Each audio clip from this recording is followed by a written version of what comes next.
How you doing, bro? None of your bloody business. I was,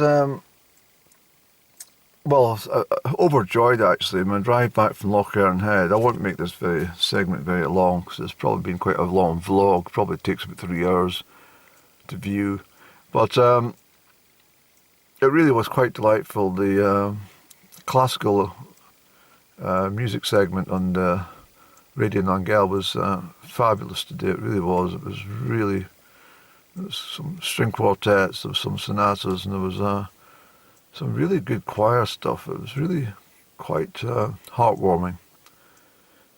And so I just drove at a very steady pace down from Lochern Head after my Killin outing. And then I decided to pop into the banana shop in the Shaky Tune. I did require provisions. It wasn't an impulsive purchase. I wanted to get some cabbage, and that cabbage is too big. I was just I don't want you to chop it in half because somebody might want that cabbage that size. And she said, no, don't worry about it. In fact, she was very pleasant. She says, hello, how are you doing? Nice to see you, and all the rest of it. And she was really quite, it makes such a difference when somebody's so pleasant, I have to say. Anyway, she done the right thing, and she chopped this cabbage in half. But when I asked about the cabbage, she said to me, you are a cabbage. But I was overjoyed with the music today, and also my purchases. I was thinking, wasn't it Little Red Riding Hood? It was tempted by the apple. Was it? Let me get this right. It was. Goldilocks was obviously a fan of oatmeal, and so she sat down to porridge, but Little Red Riding Hood had this apple. I wanted to say, actually, I was looking at, I have a collection of old books and stuff. It's books and postcards, one of my things I've collected over many years, and some of these are of good value, but I need to kind of, trim down some of the my possessions. So I'm looking to get rid of some, and I was looking at this fabulous book of nursery rhymes with the music and stuff, and I don't remember. I have to show you this. I'll put it on screen when I get home, when I'm doing this load. But when I was a child, we used to sing that rhyme, seesaw, Marjorie draw. Well, up and down on the seesaw.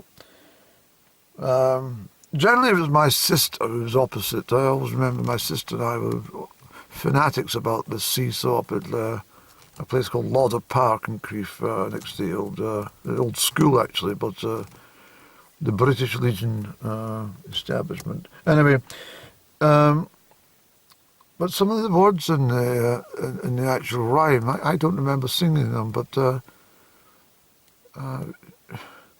she's on about Marjorie Daw being a slut. And I was reading it, and I thought, that can't be right. So I checked online, and obviously they removed in the modern version, but I checked for a vintage copy of the Marjorie Daw rhyme, and there it was. So it wasn't a misprint. And thought, I can't remember singing that in primary school, primary 1 or 2, and because we used to have fabulous sing-songs with the pianist. I can't remember her name, actually, but she was a wonderful pianist. Same at the Sunday school when we used to do the Christmas party. It was musical chairs. I always remember that. It was fabulous. It really was. I love musical chairs. It really brought the smiles to my face, giggling and laughing all night long as we dance around the selection of chairs, and the pianist would stop and would all dash to the vacant chair, and somebody would be left standing without one, and another chair would be removed, and anyway, perhaps rather than make the vlog today too long, I might put this as a separate one. But I thought for the additional expenditure today for popping into the banana shop, there was no bananas worth viewing, unfortunately. They were still tinged with green. I think they've been picked too early, I'm afraid, even for shipment, and it must have come by hovercraft from the Caribbean, perhaps. But I am led to believe that most of the bananas consumed in the United Kingdom are actually grown near Inverness. Could you believe that? But apparently it's true. Most of the bananas aren't coming from the equator, but they're actually coming from Inverness. Isn't that strange? But I did read that a number of years back. But it was a delightful little chat I had with the assistant, and she's rather jolly. She's taken to me as well, because I'm obviously so polite, and well, I think she's bemused by my chatting to myself about every single thing I do in the shop, and reminding myself what the menu is in a couple of days' time, and I think she likes to not so much eavesdrop, but she can't help listen, and I mean, the beetroot, and because it's just over there at the top shelf. I said, well, I'll gather some beetroot, please. She said, you like cooking raw beetroot? I said, I love it. I absolutely love it. I said, sometimes the one in the jar is not bad, but it's, it can get rather sweet. Everything's sweet nowadays, you know that. I was talking about the sugars not so long ago. In fact, it just reminds me, some chap came in and bought a zero bottle of cola, and I was very tempted to turn around and say, that's not good for you, sir. But I didn't. I thought best not. But anyway, yes, if you buy carrots from the supermarket, you'll find that the carrots are indeed very sweet. They're deliberately and more specifically grown from a hybrid carrot that has been made to taste like sugar. They're hell-bent on getting the population with type 2 or type 1 diabetes. That's what they want. So everybody's dependent on the drug companies for the remedy for the diabetes. But the best remedy, as always, is to avoid taking the stuff that causes the problem in the first place. But it's not easy, and but I had done some research after tasting the carrots in the supermarket one time. I thought these have like got sugar in them, and I found that that was the case, and that applies to a lot of the vegetables that are purchased in supermarkets, sadly. So I always go to Green Grocer. I know it's a little bit more expensive, but at least it keeps people in employment locally, and it keeps people, I like going into the shop, and as I said already, I think she absolutely adores me for she used to think, I think the other ladies in the shop used to thought I was rather peculiar when I used to shout out, I was trying to get on, and stuff like that.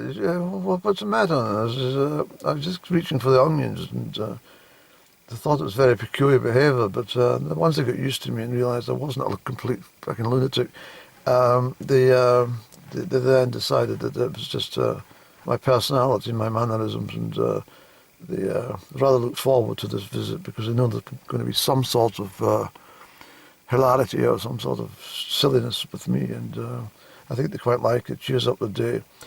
And anyway, she's... I try not to make the noises that I used to, but it was such fun at the time because it was. I particularly liked doing it when I was leaning down to get the potatoes. I have to say it was great fun putting my hand in the big sack and making all these sort of strange noises. But But I also think it's nice to be in the greengrocers because it's an opportunity to share, your knowledge about certain plants and stuff and fruits and all the rest of it. Because, well, not so much plants, but the vegetables and stuff. And if you recognise the vegetable, then obviously you've got some kind of common sense. Because a lot of people don't know the difference between a lettuce and a cabbage is absolutely extraordinary in the 21st century, but they don't. Look at the beech trees, just how gently they're swaying in that breeze. Isn't it marvellous? I think, Andy, we might have to put this on as a separate load, actually. In fact, you need to get home. It's after 5 o'clock, isn't it? Yes. I shot down to Stroud Bridge. I just thought I'd have a bit of a park up and have a cigarette. And, well, to be honest, I'm not in any particular rush to go home. I don't like the time between 5 p.m. and 6 p.m. I've never liked that part of the day for some reason. I always think it's the 1 hour of the day that most people get so stressed out and flustered. There's so much people leaving their workplaces and commuting and running for buses. I've had experience of all this, of course, but dashing around and rushing into supermarket and wanting to try to get everything organised before they get home and switch on the bloody soaps and whatever else shite they're watching. And I think that between 5 and 6, it's, there's a certain tension in the air between 5 p.m. and 6 p.m. I always think this. And I don't know, I often find that the ions in the atmosphere at the most tense in the day. You're ready for. Well, I think that's true actually. I think they're ready for thunderstorm or some electrical activity. But it definitely affects my brain and my system. I get all tense myself at between 5 p.m. and 6 p.m. And I used to. To alleviate some of the symptoms of that, if I was home sharpish and stuff, I used to like tuning into the shipping forecast and listen to, particularly the gentleman who used to read the shipping forecast. He was very, he had a very nice voice and he was very articulate with these pronunciations. I think one of the females, when it started getting these female readers, as more and more females started reading this sort of stuff, they didn't really have the same, in my opinion, didn't have the same knowledge base to have any sort of passion about the locations and what was happening with the millibars and stuff, and and the different parts of the, if it mentioned something like South at Sea or Shannon or Bailey, they didn't really actually know where these places were, or Southeast Iceland or something. There was a storm brewing up north.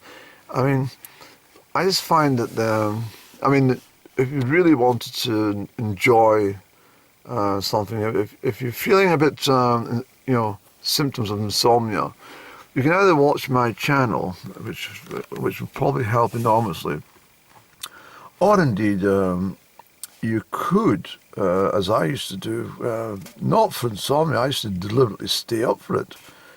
I used to love listening to BBC Radio 4 Yesterday in Parliament. I used to love that on the radio, and I used to thoroughly enjoy this half-hour episode of what was going on in Parliament. And I remember going down to the House of Commons on a couple of occasions, actually, back in the 1980s. I think 82 was the first visit, and at that time any member of the public could just stroll in the doors and get themselves up to the public gallery and listen to all that was going on. But of course now it's all televised if they want to watch it on television, or if you do need to get to the House of Commons now, you need to be invited by a sitting MP or something, so it's not so easy to get in.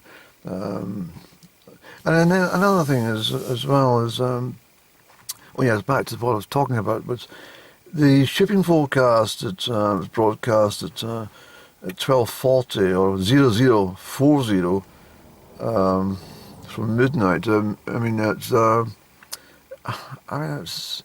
was quite silly business, man. I was having to get up at 6 o'clock and stuff, but I like to keep myself awake just for this little episode. And I mean, at that time there was no iPlayer or internet that you could go and tune in and listen to it the next day or something. You had to be there live, which made it all the better because the crackly radio was with the shipping forecast, but they used to give you the weather observations from round about the United Kingdom at certain weather stations as well. I remember that quite clearly. And that included Ardnamurchan. And yes, I really, really, really loved listening to shipping forecasts. And they always had a little piece of music played at the end of it. I think that was the most sensational part of the whole thing as well.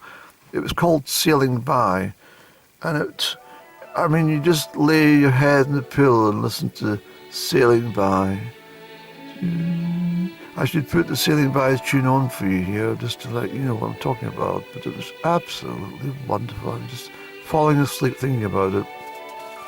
And of course you'd doze off and think about the waves and the lighthouse and the breeze and the choppy waters and stuff. And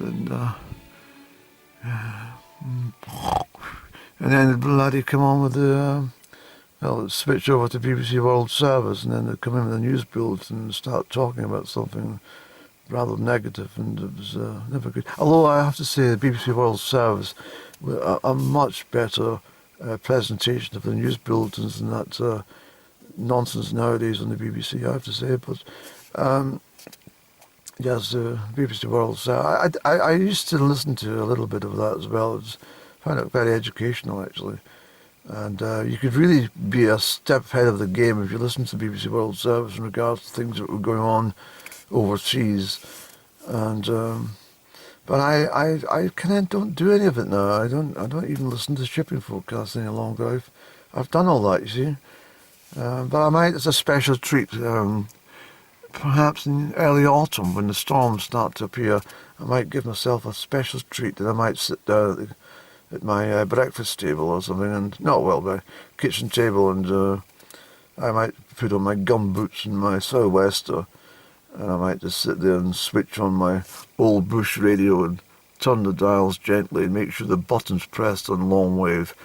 And because they did try to take it off long wave, I remember the big, huge outcry in the UK about them trying to break away from the traditions of having the shipping forecast on long wave and switch it to FM. I thought it was a silly thing to even suggest it. But anyway,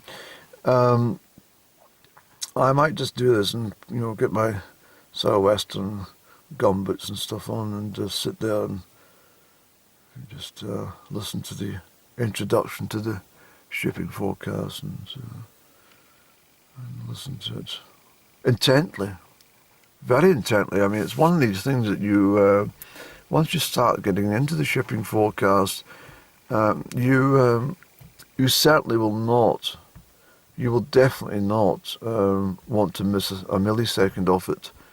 In fact, if someone sneezes while if you're in company listening to the shipping forecast and someone sneezes, I mean, it could cause a bit of a fraught moment in the household. I missed what they were going to say about this part of, it's Dogger, isn't it? It's not why would it be Dogger or something like that. Yes. Let me just think about it. It's the Faroes and the South Sea, North Sea, Dover.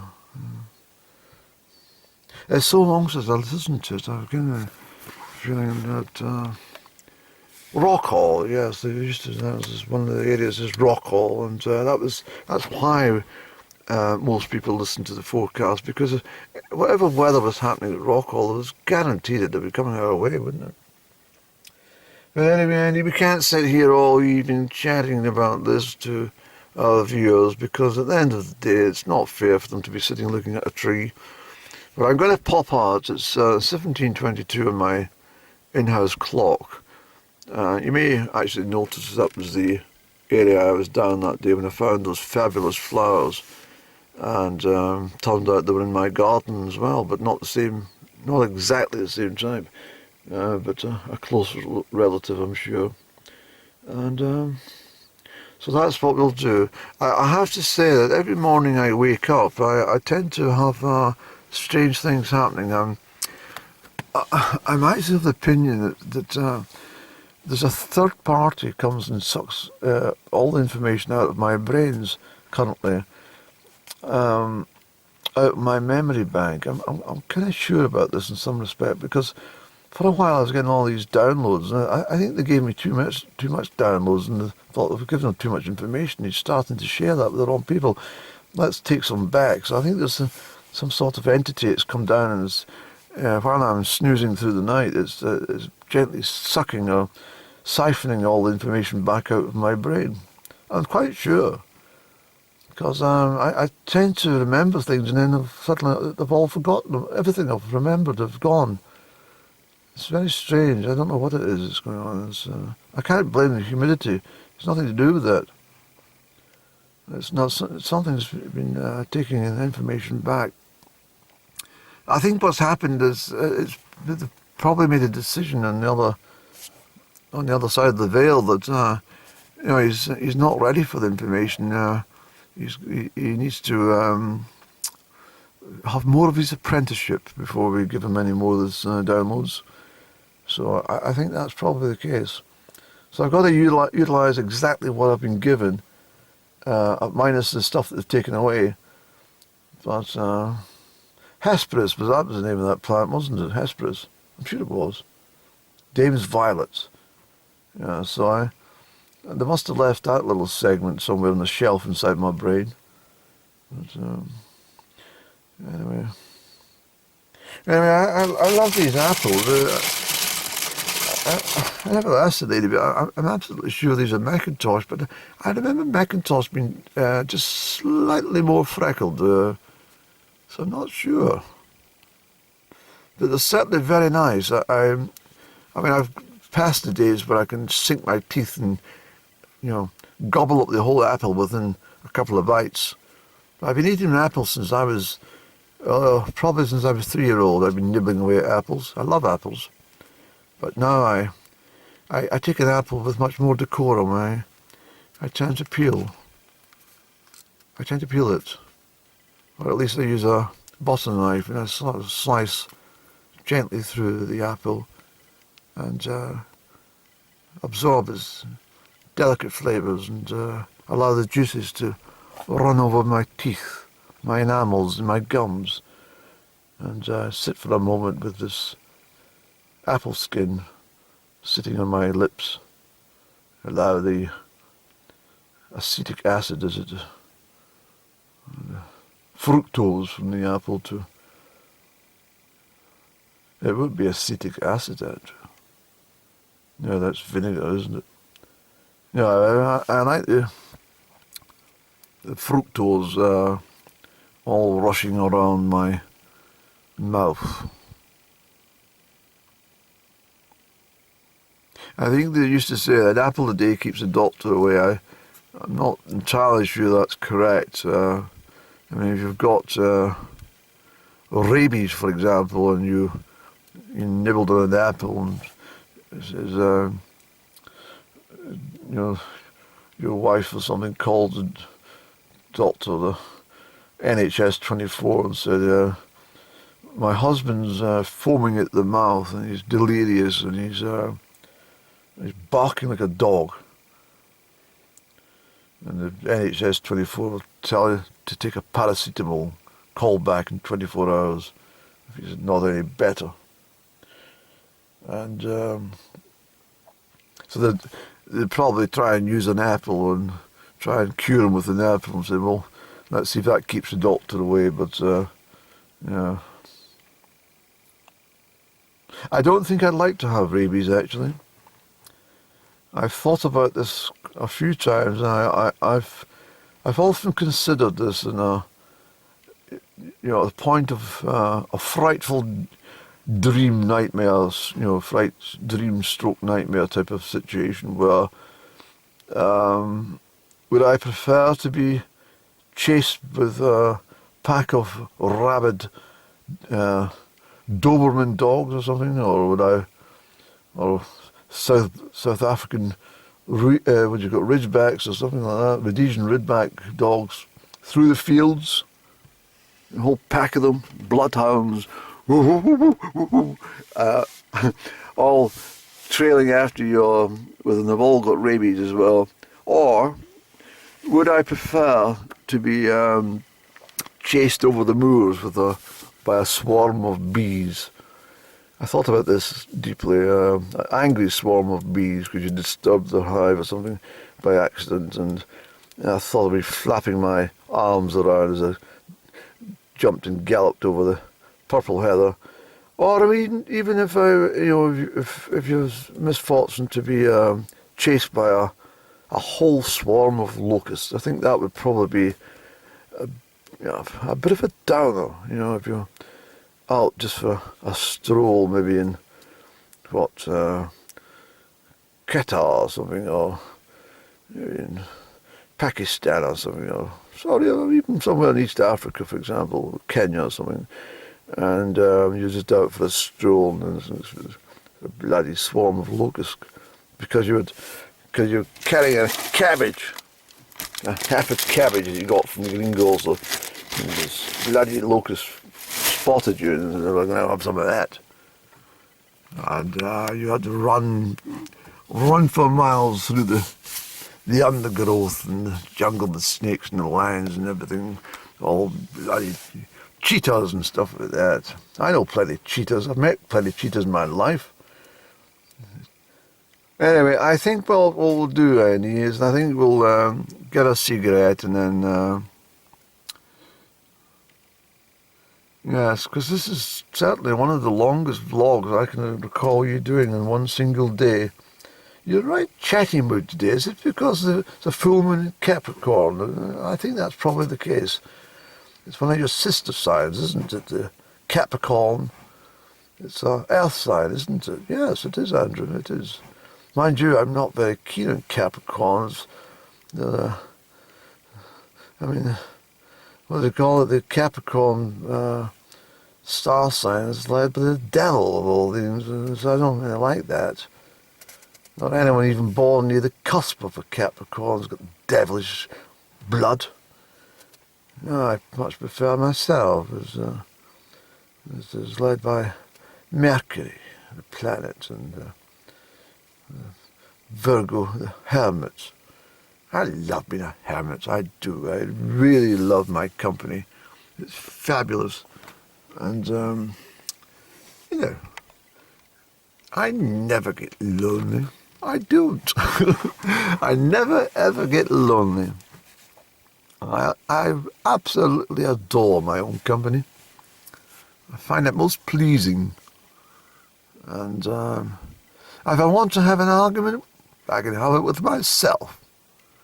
If I want to have a bit of fun, I can do it with myself. And if I want to, go somewhere, I just go by myself. Absolutely happy with my lot. People should try it. They should try and be on their own for a little while.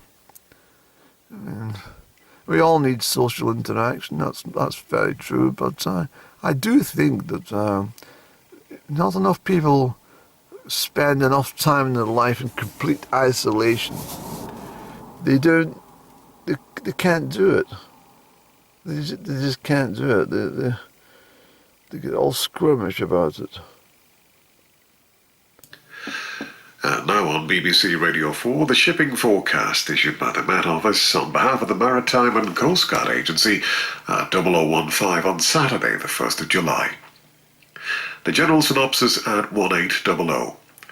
Low Hebrides 998, expected southeast Viking 990 by 1800 Saturday. The area forecasts for the next 24 hours. Viking, north at Sierra, south at Sierra. Southerly 3 or 4, becoming cyclonic 4 to 6, occasionally 7 later in Viking. Rain or showers, perhaps thundery, good, occasionally poor. And now the weather reports from coastal stations for 2300 on the 30th of June. Tyree automatic, west by north 3, recent rain, 16 miles 998, steady. Stornoway, calm, slight rain, 15 miles 997, falling slowly.